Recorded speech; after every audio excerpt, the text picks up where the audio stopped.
ओम शांति। 25 अप्रैल 2021 की मुरली है। आज अव्यक्त वाणी है। रिवाइज 18/12/87 की है।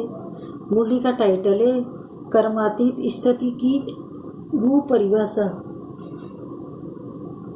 आज विदेही बाप दादा अपने विदेही स्थिति में रहने वाले श्रेष्ठ बच्चों को देख रहे हैं। हर एक ब्राह्मण आत्मा विदेही बनने के व कर्मातीत बनने के श्रेष्ठ लक्ष्य को ले संपूर्ण स्टेज के समीप आ रही है। तो आज बाप दादा बच्चों की कर्मातीत विदेही स्थिति की समीपता को देख रहे थे कि कौन कौन कितने समीप पहुँचे। फॉलो ब्रह्मा बाप कहाँ तक किया है वह कर रहे हैं। लक्ष्य सभी का बाप के समीप और समान बनने का ही है, लेकिन प्रैक्टिकल में नंबरवार बन जाते हैं। इस देह में रहते विदेही अर्थात कर्मातीत बनने का मिसाल साकार में ब्रह्मा बाप को देखा। तो कर्मातीत बनने की विशेषता क्या है? जब तक ये देह ही कर्मेंद्रियों के साथ इस कर्म क्षेत्र पर पाठ बजा रहे हो, तब तक कर्म के बिना सेकंड भी रह नहीं सकते हो। कर्मातीत स्थिति कर्म करते हुए कर्म के बंधन से परे। एक है बंधन और दूसरा है संबंध। कर्म इंद्रियों द्वारा कर्म के संबंध में आना अलग अलग चीज है। कर्म के बंधन में बंधना वो अलग चीज है। कर्म बंधन कर्म के हद के फल के वशीभूत बना देता है। वशीभूत शब्द ही सिद्ध करता है कि जो किसी के भी वश में आ जाता है। वश में आने वाले भूत के समान भटकने वाले बन जाते हैं। जैसे अशुद्ध आत्मा भूत बन जब प्रवेश होती है तो मनुष्य आत्मा की क्या हालत होती है, परवश वो भटकते रहते हैं। ऐसे कर्म के वशीभूत अर्थात कर्म के विनाशी फल की इच्छा के वशीभूत है तो कर्म भी बंधन में बांध बुद्धि द्वारा भटकाता रहता है। इसको कहा जाता है कर्म बंधन, जो स्वयं को भी परेशान करता है और दूसरों को भी परेशान करता है। कर्मातीत अर्थात कर्म के वश होने वाला नहीं, लेकिन मालिक बन अर्थोरिटी बन कर्म इंद्रियों के संबंध में आए। विनाशी कामना से न्यारा हो कर्म इंद्रियों द्वारा कर्म कराए।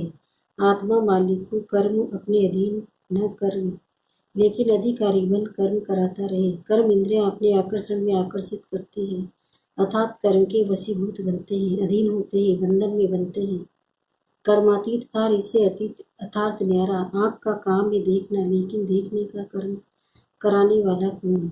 आँख कर्म करने वाली है और आत्मा कर्म कराने वाली है। तो कराने वाली आत्मा करने वाली कर्म इंद्रिय के वश हो जाए, इसको कहते हैं कर्म बंधन।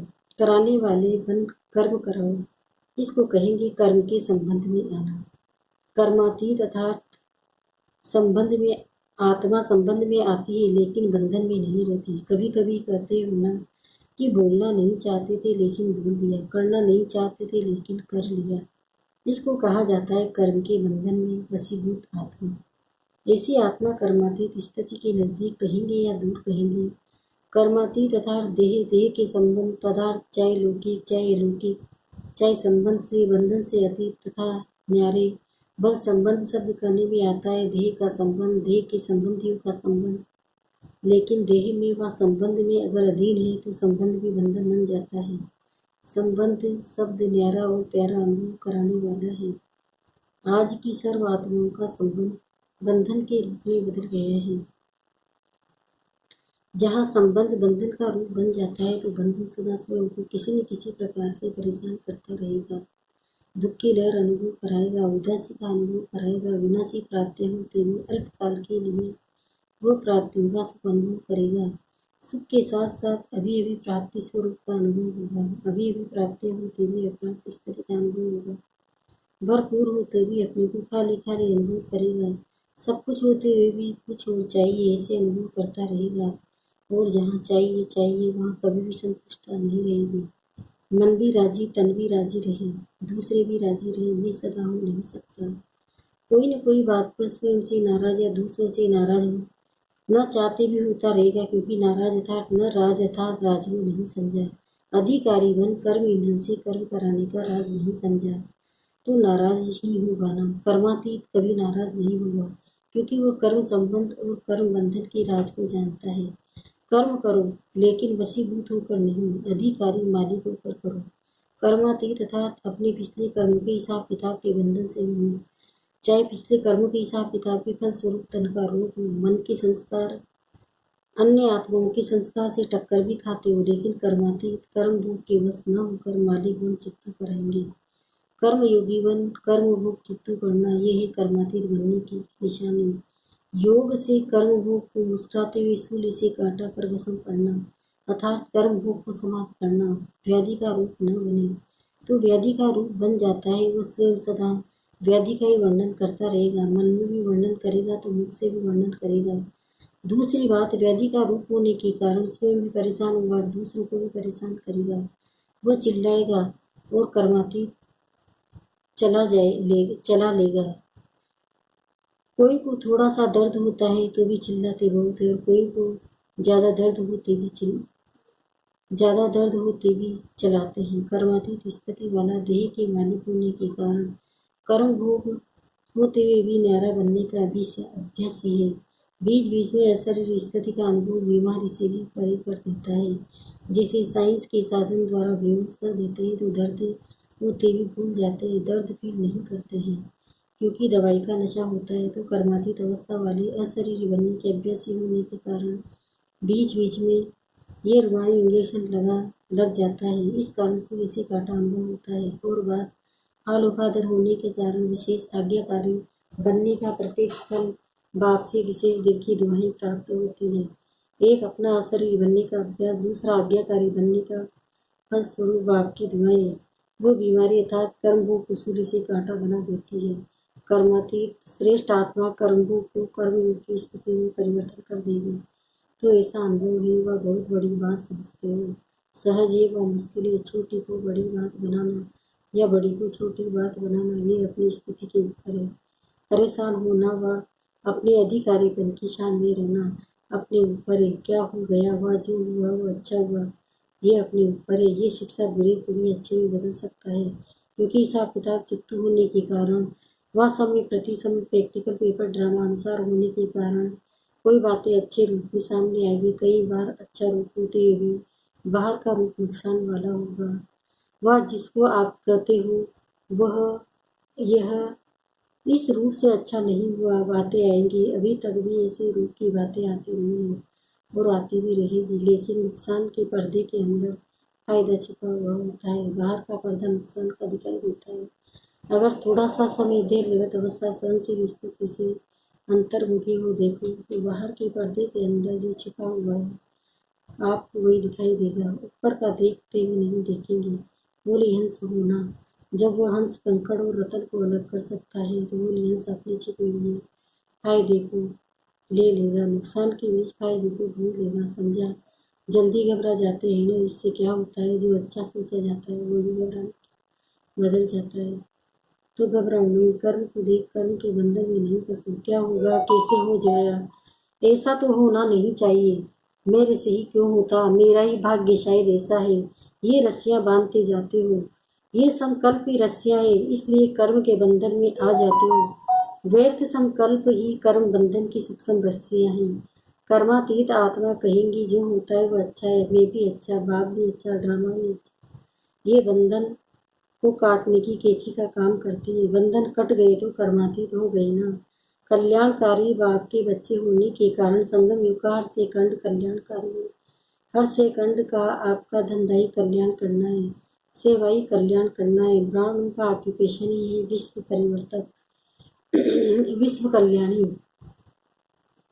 ऐसे निश्चय बुद्धि आत्मा के लिए हर घड़ी निश्चित कल्याणकारी है। समझा? अभी तो कर्मातीत की परिभाषा बहुत है, जैसे कर्मों की गति गहन है, कर्मातीत स्थिति की परिभाषा भी बड़ी महान है। और कर्मातीत बनना जरूरी है। बिना कर्मातीत बनने के साथ नहीं चलेंगे, साथ कौन जाएंगे, जो समान होंगे। ब्रह्म बाप को देखा, कर्मातीत स्थिति को वैसे प्राप्त किया। कर्मातीत बनने का, फॉलो करने का अर्थात साथ चलने योग्य बनना। आज इतना ही सुनाते हैं, इतनी चेकिंग करना है, फिर और सुनाएंगे। अच्छा, सर्व अधिकारी स्थिति में स्थित रहने वाले, कर्म बंधन को कर्म के संबंध में बदलने वाले, कर्म भोग को कर्मयोग की स्थिति में सूली से कांटा बनाने वाले, हर सेकंड कल्याण करने वाले, सदा ब्रह्मा बाप समान कर्मातीत स्थिति के समय पर अनुभव करने वाले, ऐसे विशेष आत्माओं को बाप दादा का याद प्यार नमस्ते। हम बच्चों का भी बाप दादा को याद प्यार और नमस्ते। शुक्रिया बाबा, शुक्रिया आपका पद्मा पदम, शुक्रिया। अव्यक्त बाप दादा की पार्टी से मुलाकात। सदा अपने को समर्थ बाप के समर्थ बच्चे अनुभव करते हो। कभी समर्थ कभी कमजोर, ऐसे तो नहीं। समर्थ अथा सदा विजयी। समर्थ की कभी हार नहीं हो सकती। स्वपन में भी हार नहीं हो सकती। स्वपन, संकल्प और कर्म सब में सदा विजयी, इसको कहते हैं समर्थ। ऐसे समर्थ हो क्योंकि जो अब के विजयी बहुत काल से वही विजय माला में गायन पूजन योग्य बनते हैं। अगर बहुत काल के विजयी नहीं, समर्थ नहीं, तो बहुत काल के गायन पूजन योग्य नहीं बनते। जो सदा और बहुत काल के विजयी है वही बहुत समय विजय माला में गायन पूजन में आते हैं। और जो कभी कभी के विजयी है वो कभी कभी के अर्थात 16,000 की माला में आएंगे। तो बहुत काल का हिसाब है और सदा का हिसाब है। 16,000 की माला सभी मंदिरों में नहीं होती, कहाँ कहाँ होती है। दूसरा, सभी अपने को इस विशाल ड्रामा के अंदर हीरो पार्टदारी आत्माएं अनुभव करते हो। आप सबका हीरो पार्ट है। हीरो पार्टदारी क्यों बने? क्योंकि जो ऊंचे से ऊंचा बाप जीरो है उसके साथ पार्ट बजाने वाले हो। आप भी ही जीरो अर्थात बिंदी हो, लेकिन आप शरीरधारी बनते हो और बाप सदा है जीरो है। तो जीरो के साथ पार्ट बजाने वाले हीरो एक्टर है। ये स्मृति रहे तो सदा ही यथार्थ पार्ट बजाएंगे। स्वतः ही अटेंशन जाएगा। जैसे हद में ड्रामा के अंदर हीरो पार्टधारी को कितना अटेंशन रहता है। सबसे बड़े से बड़ा हीरो पार्ट आप सबका है। सदा इस नशे और खुशी में रहो। वहाँ मेरा हीरो पार्ट जो सारे विश्व की आत्माएं बार बार हेर हेर करती है। ये द्वापर से जो कीर्तन करते हैं वह आपके इस समय के हीरो पार्ट का ही यादगार है। कितना अच्छा यादगार बना हुआ है। आप स्वयं हीरो बने हो तब आपके पीछे अब तक भी आपका गायन चलता रहता है। अंतिम जन्म में भी आपका गायन सुन रहे हैं। गोपी वल्लभ का भी गायन है तो ग्वाल बाल का भी गायन है। गोपिकाओं का भी गायन है। बाप का शिव के रूप में गायन है तो बच्चों का भी शक्ति के रूप में गायन है। जो सदा हीरो पार्टदारी बजाने वाली श्रेष्ठ आत्माएं हैं, इसी स्मृति में खुशी से आगे बढ़ते चलो। कुमारों से पहला है सहयोगी कुमार होना, निरंतर योगी कुमार, कर्म योगी कुमार। क्योंकि कुमार जितना अपने को आगे बढ़ाना चाहे उतना बढ़ा सकते हैं। क्यों? निर्बंधन है, बोझ नहीं है और जिम्मेवारी नहीं है। इसलिए हल्के होने के कारण जितना ऊंचा जाना चाहे जा सकते हैं। निरंतर योगी, सहज योगी, यह है ऊंची स्थिति, यह है ऊंचा जाना। ऐसे ऊंच स्थिति वाले को कहते हैं विजय कुमार। विजय हो या कभी हार कभी जीत, ये खेल तो नहीं खेलते हो। अगर कभी हार कभी जीत के संस्कार होंगे तो एक रस स्थिति का अनुभव नहीं होगा। एक की लगन मगन रहने का अनुभव नहीं करेंगे। दूसरा है सदा हर कर्म में कमाल करने वाले कुमार होना। कोई भी कर्म साधारण नहीं हो, कमाल का हो। जैसे बाप की महिमा करते हो, बाप की कमाल गाते हो, ऐसे कुमार अर्थात हर कर्म में कमाल दिखाने वाले, कभी कैसे वाले नहीं। ऐसे नहीं जहाँ कोई खींचे वहाँ खिंच जाओ। लुढ़कने वाले लोटे नहीं, कभी वहाँ लुढ़क जाओ कभी कहाँ। ऐसे नहीं, कमाल करने वाले बनो।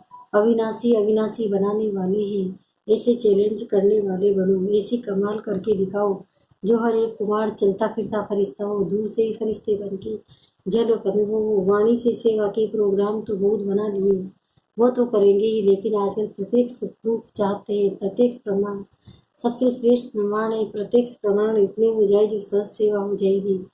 फरिश्तेपन की सेवा करो तो मेहनत कम, सफलता ज़्यादा होगी। सिर्फ वाणी से सेवा नहीं करो, लेकिन मन, वाणी और कर्म तीनों के से साथ साथ सेवा हो। इसको कहते हैं कमाल। अच्छा, विदाई के समय चारों ओर के तीव्र पुरुषार्थी, सदा सेवाधारी, सदा डबल लाइट बन, औरों को भी डबल बनाने वाले, सफलता को अधिकार से प्राप्त करने वाले, सदा बाप समान आगे बढ़ने वाले और औरों को भी आगे बढ़ाने वाले, ऐसे सदा उमंग उत्साह में रहने वाले श्रेष्ठ आत्माओं को, स्नेही बच्चों को बाप दादा का बहुत बहुत सीख व प्रेम से याद प्यार और वरदान।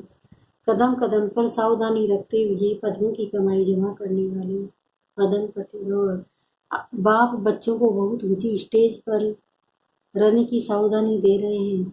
इसलिए अभी जरा भी गफलत करने का समय नहीं है। अब तो कदम कदम पर सावधानी रखते हुए कदम में पद्मों की कमाई करते पदम पति बनो। जैसे नाम है पद्मा, पदम भाग्यशाली, ऐसे कर्म भी हो। एक कदम भी पदम की कमाई के बिगड़ न जाए तो बहुत सोच समझ कर सिर मत प्रमाण हर कदम उठाओ, श्री पद में मन मिक्स नहीं करो। स्लोगन: मन को ऑर्डर प्रमाण चलाओ तो मन बना हो स्थिति स्वतः रहेगी। ओम शांति। ओम